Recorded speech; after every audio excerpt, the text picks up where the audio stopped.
Cleveland wanted me to remind everybody that tomorrow we have a polar bear jump at 7:15, so I'd like to see a lot of them down there.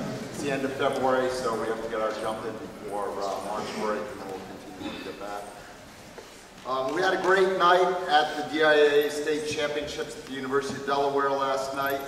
Margot Lopez in the 200 freestyle, Kelsey Barilak in the 100 butterfly, and Katie Keating, Annie McClements, Selena Wallace, Lucy Islin, Liz Pomeroy, Carol Dalrymple, Liza Tarbell, and Maddie Izzard in the 200 medley, 200 freestyle, and 400 freestyle relays, all advanced to the finals that will be swum on Saturday. As I make these remarks, I'm reminded that we're approaching the close of an extraordinary swim season.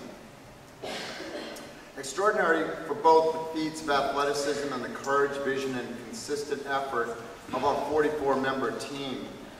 This fall I read Tony Dungy's most recent book, Mentor Leader, and I was talking to my classes today about this.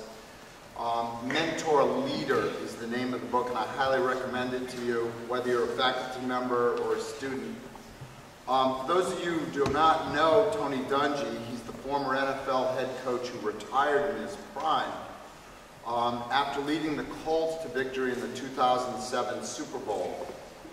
In a sport often characterized by players and coaches who stay in the game often past their prime, Coach Dungy left the sport he loved so much to devote his life to social causes in the Indianapolis area, in particular to work with at-risk youth from the inner city and to inmates in the Indiana prison system. As I reflect on his inspirational life and the path he has chosen, I'm reminded of Tony Allen's chapel talk in which he posed the question to each of us, why are we here? I think one of the things Mr. Allen is challenging us to do is to find something at SAS that will change our life, influence the lives of others in a positive way, and pursue this path, indeed every path that we follow, with a passion. In a significant way, what the swimmers accomplished this season relates to the question of Mr. Allen and the higher call motivating Coach Dungy. What each swimmer chose to do this winter was to take a simple act, choosing a winter sport, and transform it into what would become for them an uncommon experience.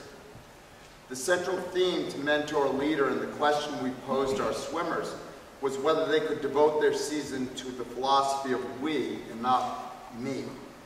As Coach Dungy explains, and I quote, and this is from Mentor Leader, it is often difficult to internalize the core values of mentor leadership in a culture that has changed the price tags for success. We can develop a culture within the team where our focus is on achievement of our teammates and not of our own achievement. And I'd repeat that. Can we create a culture within the team where our focus individually is on the achievement of our teammates and not on our own achievement? If you do it right, Coach Dungy says, you may make it all but impossible for other people to give you credit. Captains Pete Mihalichik, Jack Hain, Margot Lopez, Katie Keating, and the rest of our uncommon senior leaders, Tony Harding, Marco Pagini, and Che John, jumped on this concept and spread like wildfire to the rest of the team. It has been inspiring for coaches Hammond, Crimmins, Kelly, Mrs. Wallace, and me to observe the culture of this team develop and see the way they help one another, the way they undertake challenges together, the way they train together, and the way they treat opponents with respect and dignity, and most important, the way they take a common 90-minute commitment, a swim practice, and turn it into an uncommon 24/7 way to live life here at SAS. Our girls team was 2-6 and our boys team was 7-1. And the training philosophy of our team was simple and informed everything that we did. They all embraced the concept of making the impossible training set possible. Coach Greg Troy of the University of Florida, who also happens to be Olympic gold medalist Ryan Lochte's coach, told me once that Ryan Lochte's a gold medalist, but he's not a gold medalist every day. What he meant, and what we challenged our swimmers to do nearly every day, was to train to the point of failure, embrace the pain, and swim past it. Often we have to fail in the short term to succeed in the long term. Lanes 1 through 6 at the pool accepted this concept, and we were off and running, or more correctly, swimming. The focus in meets was not on winning, it was on improving, and this was not all tied to time improvements, even though time improvements, particularly the second half of the season, was clearly evident. We videoed all of our practices and swimmers above water and below water. And you can see these videos on YouTube if you want to put in the word SAS Aquatics, all one word. The swimmers who went on could clearly see themselves doing things in January and February that they couldn't do in November and December.